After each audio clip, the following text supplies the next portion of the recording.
His name is Moshe Opatowski, and his name was Muniek, which was the Polish.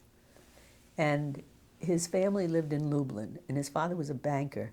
To be a Jewish banker was very unusual in Poland, but they were very, very wealthy. And when the Nazis came in, they were all herded together and sent to small towns where they could form a ghetto. And Moshe's father had a sister in Nakhan. So they went to Nakhan, and he was Reuben's age. So they became friends, and then they hid in the forest and everything. And when they came to Lublin, a little boy saw them, and he said in Hebrew, "Are you Jewish?" And they said, "Yes." He said, "Come with me, and I'll give you some, my mother will give you some soup or whatever." And so they came to this house. It was a widow, a mother, and a daughter. And they gave her, she said, "What is your name?" And he said, "Moshe Opatowski." She says, "Well, there's an Opatowski living down the street with his wife and his daughter." He said it couldn't be, because his father had escaped to Russia, and he used to send money. He had hidden, I think, either in the floorboards or he'd hidden it in the ground, over $1 million in dollars in 1939. Can you imagine? That would be like 30 million now, right? And so he would send money through a courier to them in the woods.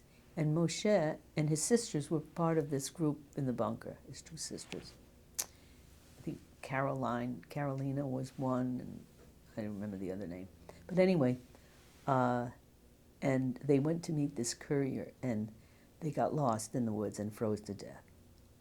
So I had to tell you this apropos.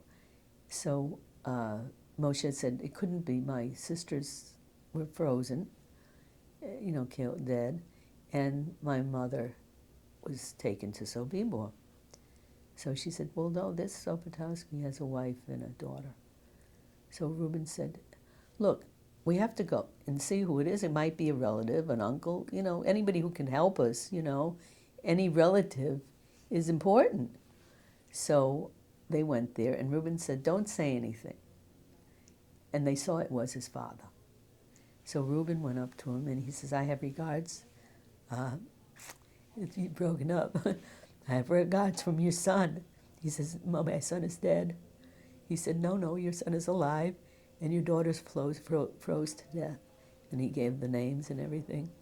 And Moshe, Reuben said, was a boy of 13 at the time his father saw him, short and chubby.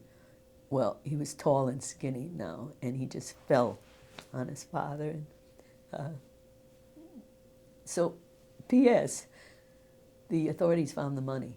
He had taken the money and was dealing in dollars, and they caught him. They took the $1 million and put him in jail for 9 years in the Polish jail.